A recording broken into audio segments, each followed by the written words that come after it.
So, hello and welcome along to another Life Force Patterning Integral Health Radio with me, Ben Calder. And I am lucky enough today to be here with Rob Chapman. Good morning, Rob. Good morning, Ben. Hi. So, Rob Chapman is a man that I've known for 19 years now, believe it or not. And 19 years ago, he and I used to work together in residential childcare, which is interesting to see, A, how far our lives have come, and B, what some of the things that have changed and haven't changed are. But can you believe it's been 19 years? No, that's kind of scary in some way. Yeah, sure. 19 years. Wow. Yeah, and you know, back in the days when I first knew Rob, it was really interesting because there were two things that I really remember about him. Was that he was already, in my mind, a great musician at that point. He was already had a deep and really profound interest in kind of mysticism and especially in Celtic spirituality. And these days is also an elder of the British Druid order, and he was an aspiring magician as well. He was really good at used to entertain us a lot with a lot of card tricks, and these days, kind of nearly 20 years later, you're now a professional hypnotherapist. You're still a musician. You're in your band Freshly Squeezed Hippie, author of 3 books on hypnosis and spirituality and so on, and we'll talk about those a little bit more later, and also putting together a lot of workshops and trainings for people across the globe, basically. Indeed, yeah. No, it's exciting times, really, and wow, 19 years ago. But it was back then, I guess, my interest in the, not hypnotherapy then, but it was back then when I first did my counselling training as part of working with Corfdale. So yeah. That kind of eventually has led me to where I am now with the hypnotherapy and running workshops and all sorts came out of the back of those days, really, which is quite amazing when you think about it. Yeah. So let's begin though with how you and I have reconnected, because we spent quite a few years apart, and then when I started the centre, you came and joined us as a hypnotherapist. So tell me a little bit about your hypnotherapy practice, how you like to do hypnotherapy. What is it that kind of categorises you as hypno druid as you are on Instagram? Yeah, sure. I came back to I've always been fascinated with hypnosis, and having seen a show when I was about 10 on holiday. So it's always been an interest, always read books, but then I'd been performing for many years and decided that I wanted to change direction and do something that felt a little bit more worthwhile, I guess, and looked at the skills I had already, and there was the counselling I'd done, but hypnosis was part of my performance by then, and so I just wanted to step into doing something that, whether it was on this, didn't have to be big things, because it's sometimes the little things that we change in life that make a huge difference for people. I mean, I saw somebody who couldn't put their rubbish out for 12 years because they were scared of spiders, and we had one session and I had a week of being told how they were hunting spiders in the house. And when they finally captured one, I got this email going, yes, I've caught a spider, I can now take my rubbish out. Wow. And to some people it might go, that's just odd. Sure. That person, it was life-changing. It's only a small thing. But then it ripples on as well. So for me, it started as wanting to make those little changes. I went and trained down in Devon with a chap called John Chase, who's one of the country's top trainers of hypnotists, hypnotherapists, but also lifestyle business training as well. And from there, it's opened up a whole world. I think because of my Druidry background and that interest in Celtic spirituality, there's this acceptance that we are just who we are. None of us are broken. None of us are damaged in the way that maybe more conventional psychology-based approaches would see, and that we have deep within us those resources to fix, solve and heal the problems in our lives and find solutions. And I guess my job as a hypnotherapist is to facilitate that. I've trained, a lot of the training I've done is in kind of quite rapid change work. So depending where you go, some people you'll go and you'll maybe have, certainly hypnosis in general works a lot quicker than majority of counselling professions and practices. But I seem to have quite a rate of 1 to 2 sessions of turnaround with people, which is wonderful, and I like that way of working. I like that people being able to come in and people sitting in and just believing that this problem is that vast, and by the end of it, one session or 2 sessions, that's no longer a problem, and they've found new strengths, because you change one thing and you don't realise how maybe that theme. So say you're a bit scared of standing up in front of people and you've got an interview, and you come to me or come to any hypnotherapist and change that perspective. Where we are, we get locked in, we surround ourselves with this is our reality, and it's very difficult to see it any differently. And one thing that hypnosis does is it allows us to step out of that one place into another place and look back, and once you've looked back, you can never be in that one place the same again. So you now have a choice, and once you have a choice, you can carry on with the old behaviour, or you can take up that new behaviour. So in a way, I guess I see it as helping people change realities, because our realities are just that thing that we tell ourselves that they are. A problem can be a problem, and it can be horrible, or it can be a challenge, and it can be exciting. It's still the same issue at the centre, but it's what you're doing with your mind and telling yourself that shapes that reality and makes it a good or a bad experience. And I kind of like that level of personal alchemy, really, I guess. And I love the way that you're looking at that, Rob. For me, that echoes a lot with this idea of actually what we are is not something that's wrong. We're not a wrongness, but we have created or produced limitations in the way that we view the world. And they're just interesting points of view. They're just perspectives. And if we can kind of recognise some of that and have somebody assist us with transforming that perspective or opening up to new perspectives, it transforms the world. We can put our rubbish out. Completely. Well, I mean, coming from kind of in Druidry, you have the bardic part of Druidry, and that is the storyteller. And that fascinates me because we are the story we tell, and you can rewrite that story. And not just, here I am. I mean, with hypnosis, you don't always have to be going into the past to sort stuff out. You can go, you can come in to see a hypnotherapist and not tell them what your problem is. Yeah. You can literally go, I have something, I don't want to talk about it. And you can work content free. This is okay, this is where you're at, where do you want to be, how do we make that happen, rather than going, this happened to you when you were 6 and pulling all that pain up, because sometimes you don't need pain to transform and change. Absolutely. You don't need to suffer to learn all the time. Sure, I totally agree. It's quite a limited viewpoint, and to believe that we need to shovel through the shit to sort stuff out, and I find that there can be quite a number of cases where what's actually taking place is re-traumatization. It's not actually helping produce a better outcome. It's just reinforcing the problem. Completely just reconnecting you, revitalizing. I mean, there's one. I was watching a training thing the other week, and some guy was saying the worst thing you can do as an adult is go back home. If everything collapses and you need a bolt hole, literally make going home the last thing, because the moment you go back home, all the triggers from your childhood as you were growing up will be reinforced, because you're stepping back into that unit, into that pattern, and that's not necessarily something that moves you forward. That can be quite, if there was old issues there that you've forgotten because you've just moved on and got on with life, all of a sudden they can be teased back out again. And it's the same sometimes. Sometimes you need to revisit stuff. Sure.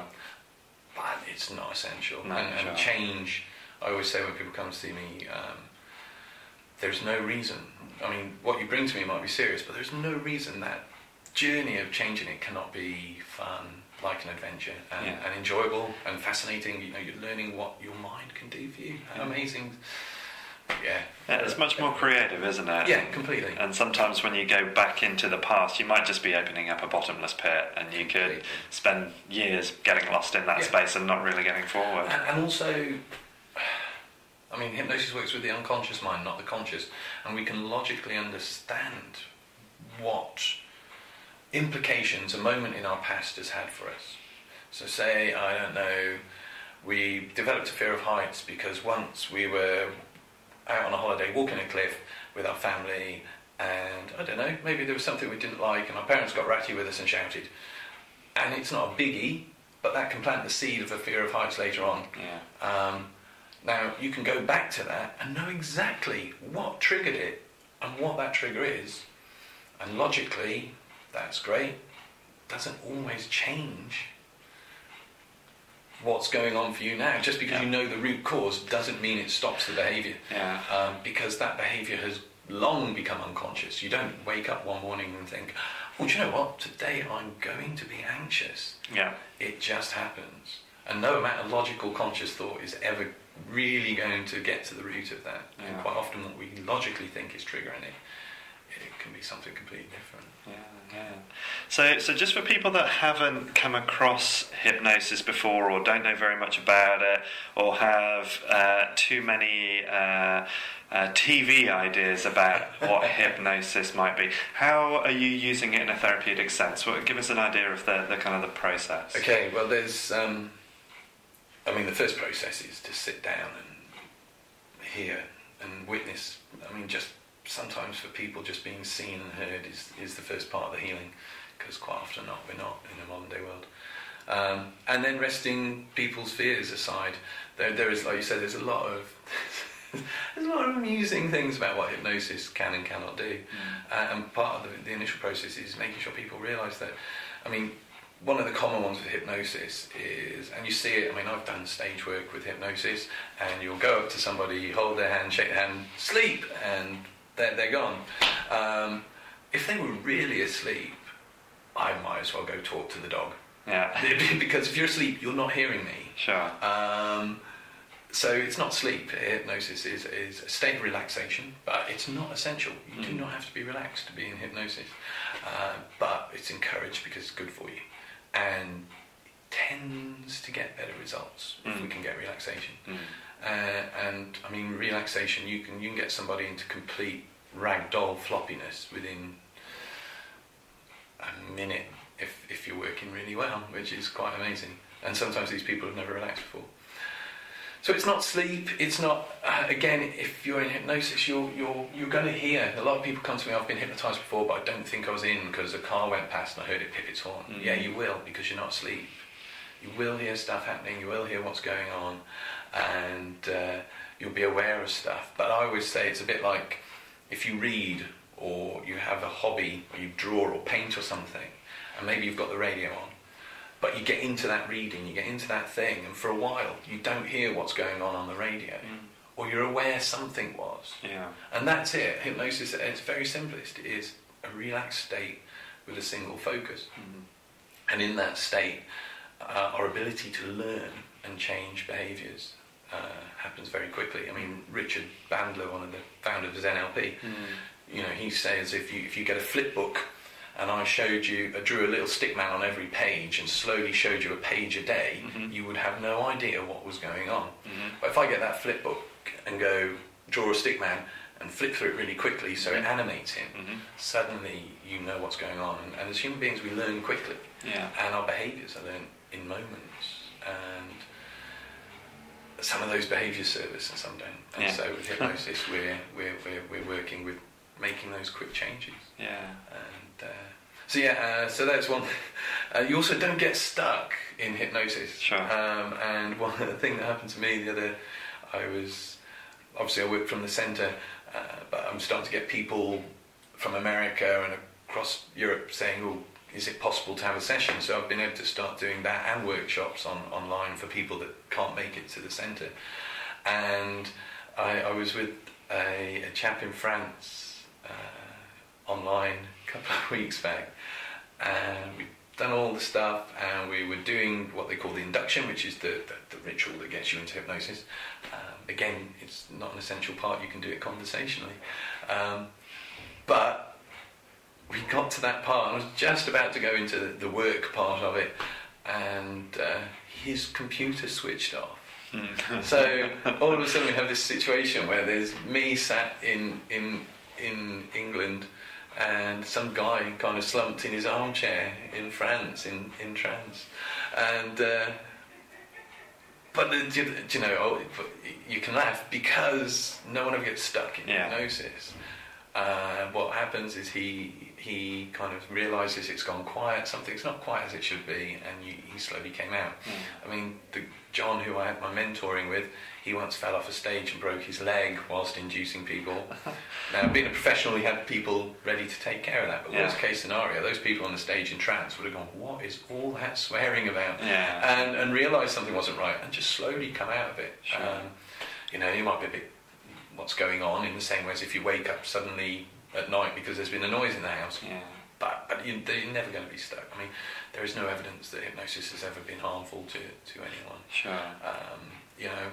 And this kind of reinforces the idea as well that nothing can be done in hypnosis to you that you wouldn't agree to anyway. Completely. And even on the stage thing, I mean, the general thing is we all have a moral code.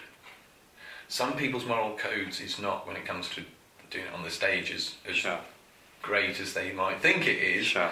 But we all have a level we won't go over. So if I was a dishonest hypnotherapist, I could not get you to sit in my chair, go to sleep, and hand over your PIN number and bank cards. Sure. I just couldn't do it. It wouldn't happen. So there's. So there's always that degree of self-monitoring and kind of self-protection anyway. And I mean, one of the things that I remember years ago hearing Dr. Andrew Weil talking about was the fact that all hypnosis is really self-hypnosis. Yes. That to a degree we're allowing ourselves, we're talking ourselves, we're giving permission from ourselves for that state to be. Yeah. I mean, we could look at it kind of in the context of shamanic practice, and on a soul retrieval, the shaman guides the person to that missing part, and as a hypnotherapist, I have the understanding that can help you get to that place. But it's an area where can people be hypnotised if they don't want to be? Yes. Yeah. They can. Will they necessarily do stuff there that they don't want to do? No. Trance is something. I mean, you wake up in the morning feeling miserable, and half an hour later, after your cup of tea, you get a phone call, and it's a friend you've not heard from ages, and all of a sudden you're feeling happy. That's a change of state, and that's all hypnosis is. And it's very possible to change. I mean, quite often, and it is one thing that it makes me smile, is when people come in. I saw somebody the other day for weight loss, and they're like, oh, I don't. I've been tried to be hypnotised before, and it doesn't happen. It can't happen. They've tried, but I just need to do this, because quite often hypnosis is the last resort for all sorts. And I can't be hypnotised in my case. and 5 minutes later they're in the chair and they're hypnotised. It's just if you've got the time. I mean, if your only experience of hypnosis has ever been a stage hypnotist, I'd say about 40% of people will go on stage, because there's lots of variables. Some people don't like the attention. Some people just feel anxious. Some people are in the audience, they've been having a drink. But I tend to find, and there's always a challenge when it's a stage hypnotist. But if you're coming for hypnotherapy, you want to get work through your stuff. So as long as you've got time to sit with somebody and get an idea of how they think, how they view the world, you can, find a way in. I mean, if I tell you to sit down and think of a holiday where you felt really relaxed and really good, you're technically now, the moment you start remembering that... exactly. Beaches of Goa. Exactly. But to do that, you've got to enter a different state. You've got to access your unconscious mind. Yeah. So you're there. And if I see that, and you can see that in people's features and faces, and once you see that, you can then build on the back of that and help them get to where that place. And sometimes you go deep, and sometimes you only just have to go a little way in, because, I mean, sometimes a shallower level of trance will actually work better than the real deep state. But sometimes the deep state really helps, because it allows the body to release and let go of the angst, the stress, the pain that it's been carrying as well. So.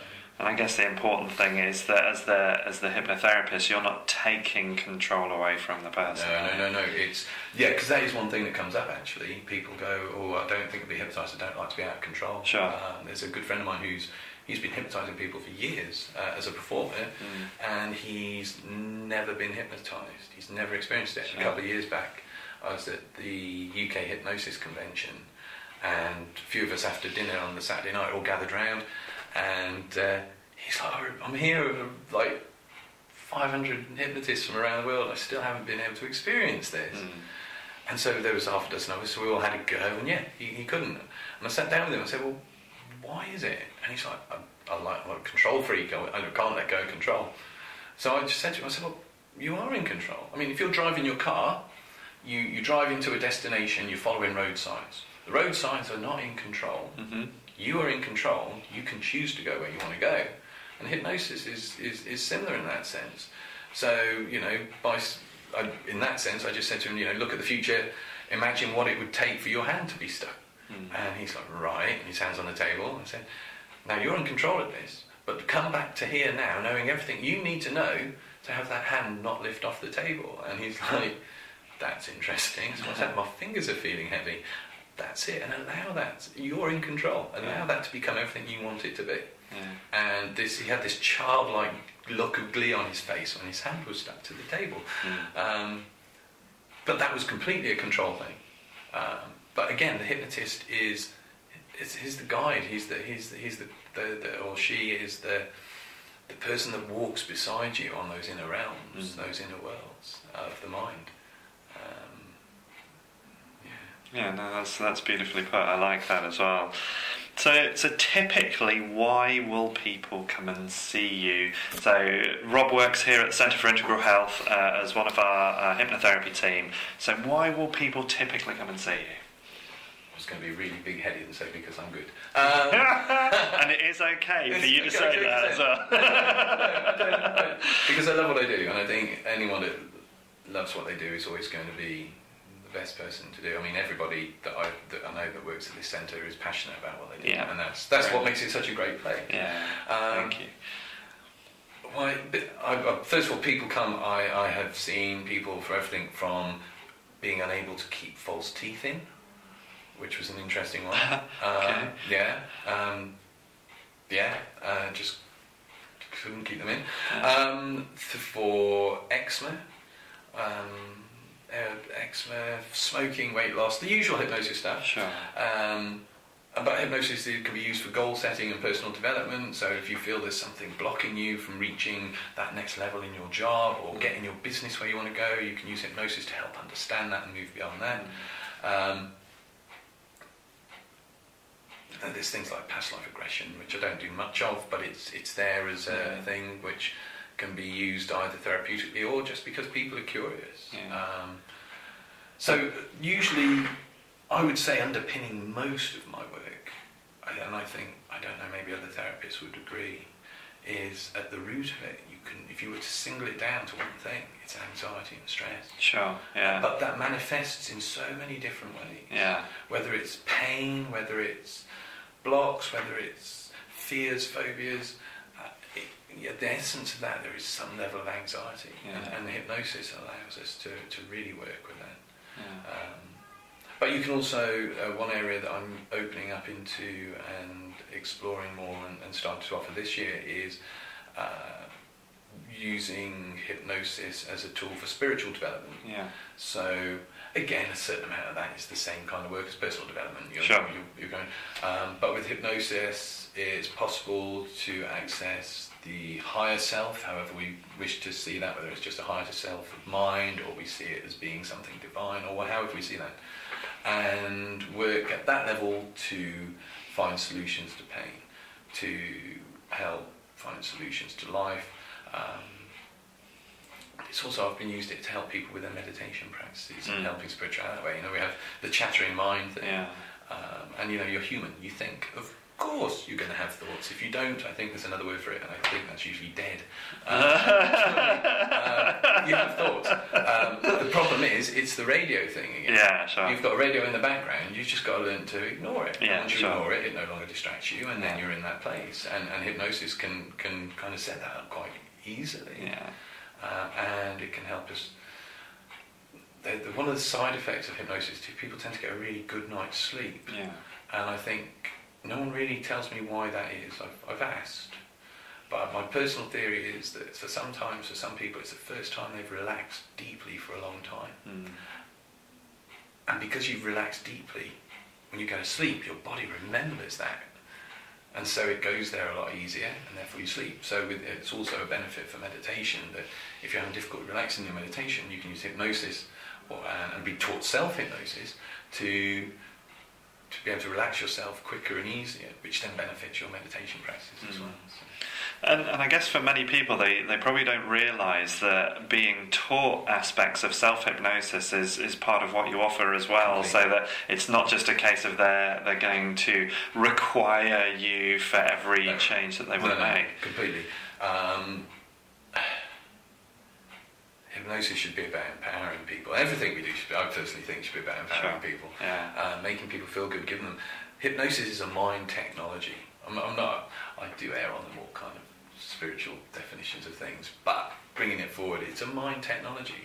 We're learning how to use our mind, and it can achieve great healing, great transformation. I mean, there's examples of it where people have improved and gained their eyesight back through hypnosis. Wow. Wonderful theory behind that is sometimes it's just our mind forgets how to use our eyes properly. Sure. So if that's the reason, if you can take the mind back to a point where it knew how to use your eyes properly, and then bring it back, remembering that, or bringing that knowledge with it, suddenly your eyesight improves. And so it's been used for those things. Yeah. But yeah, self-hypnosis, and also in the process of hypnosis, for me, I don't know how others work, but I always include, as part of what I'm doing, and as you're going through this process, you can now see and understand many other ways that you can use your mind to help solve situations, problems, and go beyond this. So there's always some level of teaching with it. There's always that passing on of you. You don't always need a priest to contact God. You do not need the hypnotist all the time to sort your stuff out. Sometimes it's big stuff, and maybe your head's just too full of it, and that's great. Sometimes you don't know where to start. But also, self-hypnosis is a wonderful, I'm actually not going to like the expression I use, but it's a wonderful mental self-management tool. That sounds so but that is technically what it can do. I mean, if you can use self-hypnosis to build your confidence, you can use it to, again, overcome your fears and phobias. You can use it to just feel good. I mean, we all have. I was stood in a supermarket yesterday. I had one of those vacant moments when you realise you're just gazing off because you've lost the will to live. But in that moment, you are in an altered state. Yeah. You are basically in trance. And the moment you realise that, there's a few moments after that, whilst you're still in that place, even though you realise you're not on your back where you are, that is a perfect moment to put in some positive statements. Yeah. So I stood there, and I was just like, I knew I was coming here, and I was thinking, I'm going to have a good day tomorrow. I'm going to enjoy doing this interview. I've got clients later on. I'm going to have a good time with those. And just use those moments when you realise, you're washing up and you drift off looking out the window because of birds. You've just altered your state. In that state, drop in a few positive affirmations, positive statements. Tomorrow, what's the old one? Every day in every way I am getting better and better and better.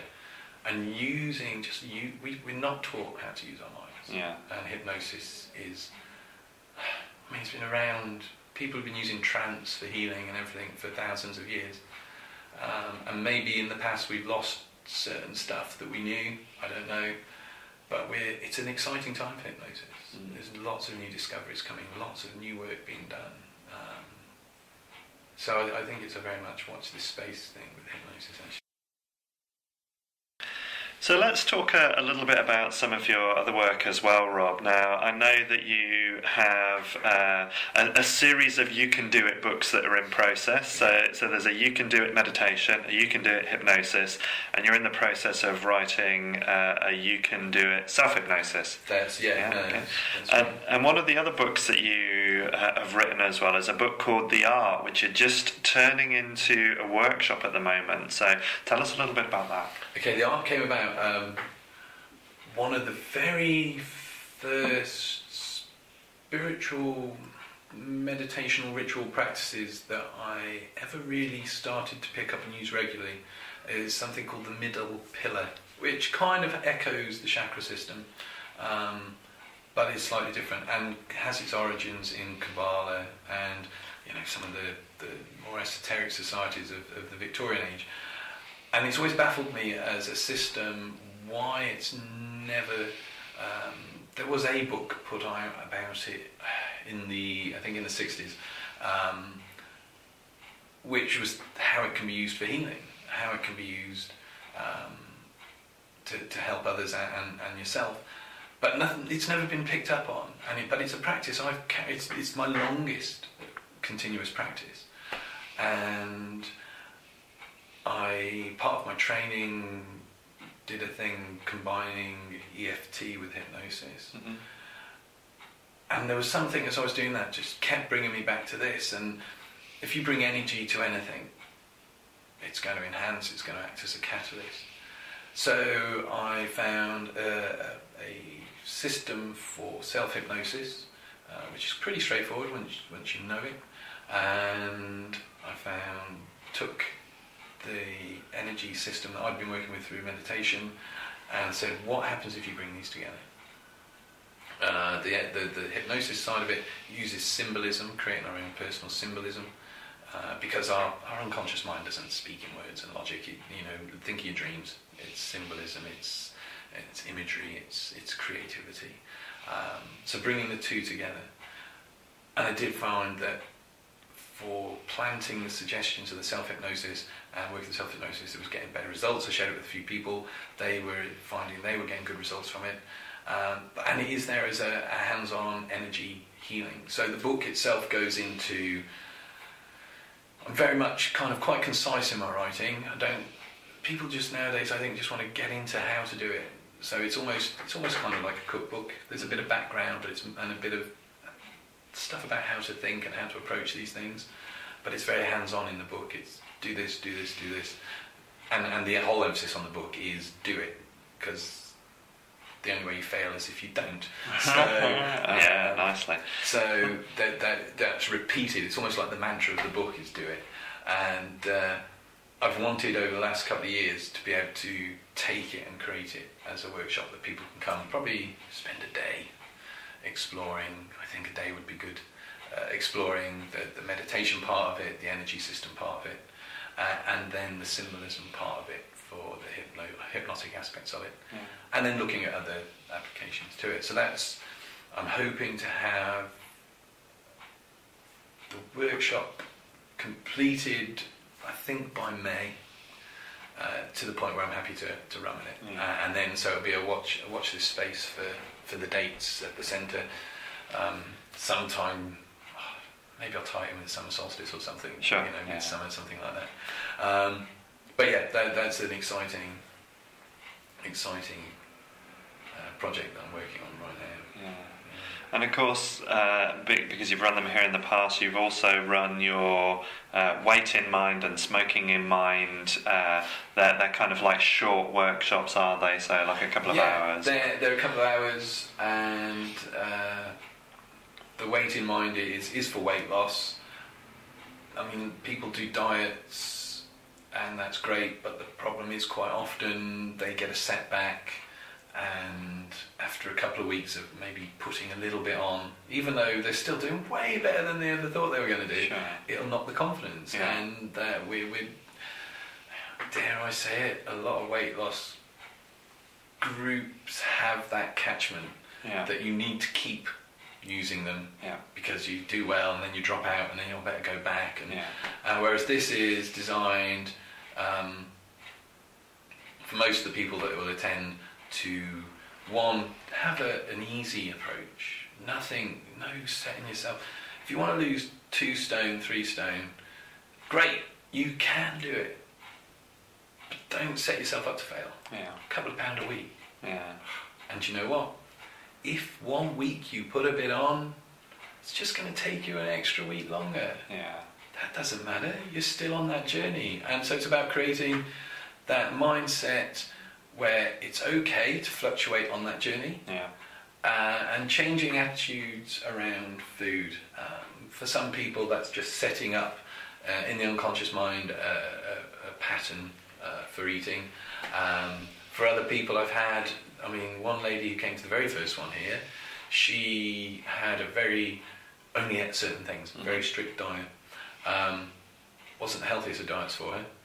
And she came along, and about a month later, she was saying about how she was now her next door neighbour from Africa, and he was teaching her how to cook African food.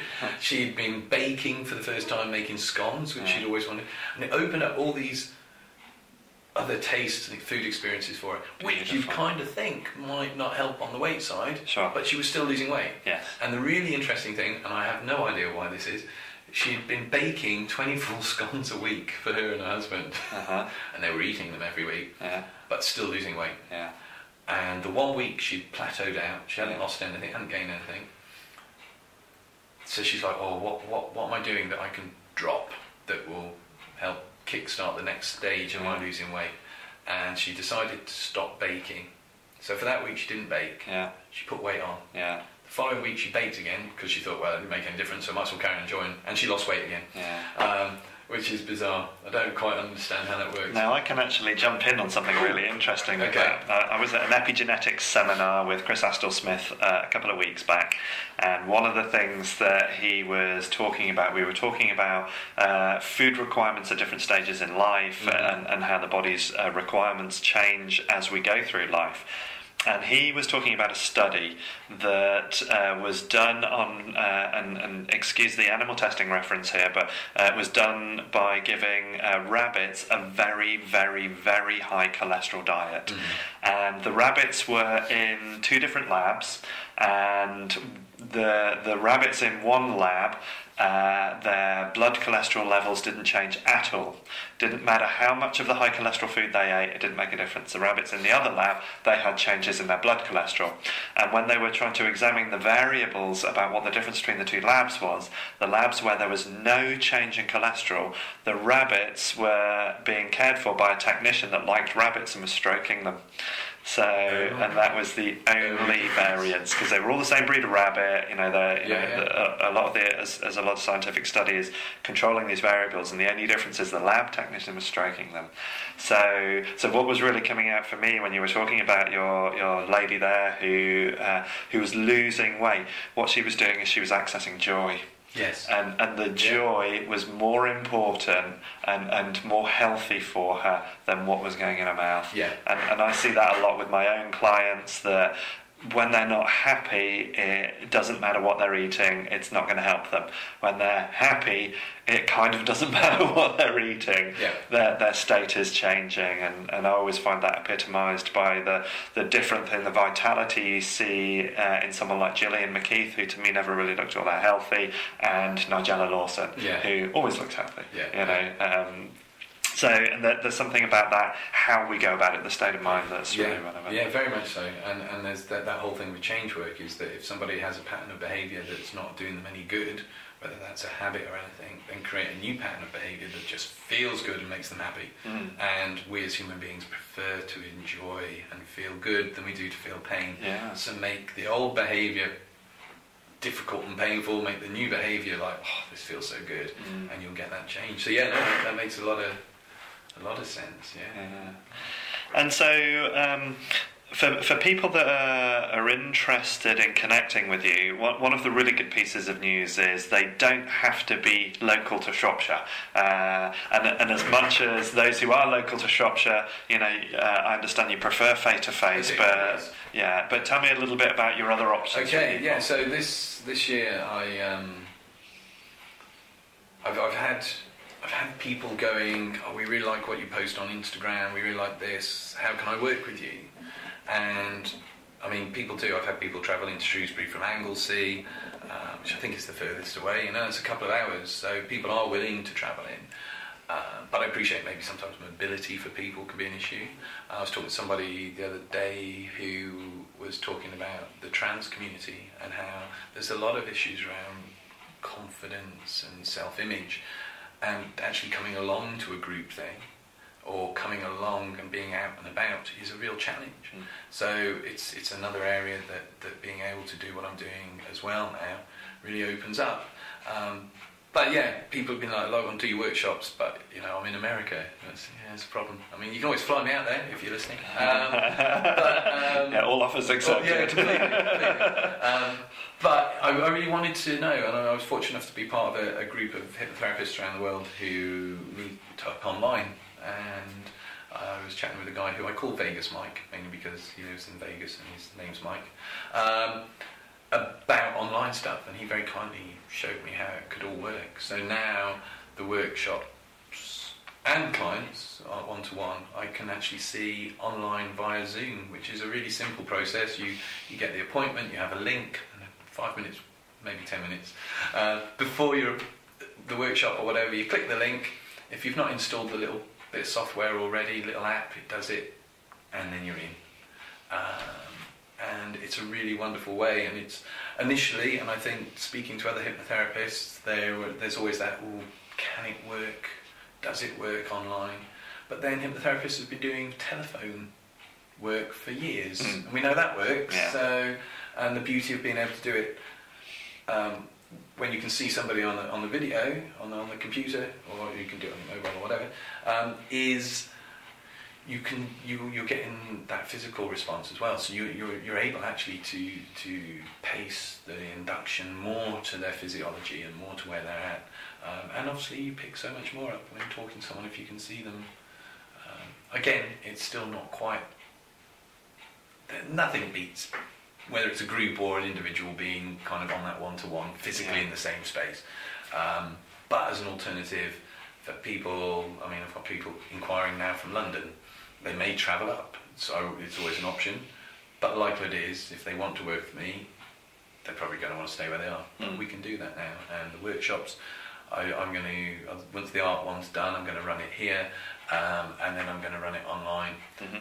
I'm having to get my head around timelines and things. And kind of someone said that I'd love to do this, but I'm in America and that's 3 o'clock in the morning, and it's like, okay.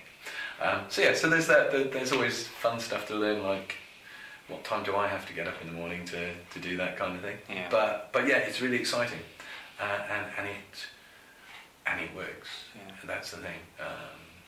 There's always, with anything new, there's always that moment of anxiety. Is it going to work? Is it going to be good enough? And you've just got to trust, because it will be.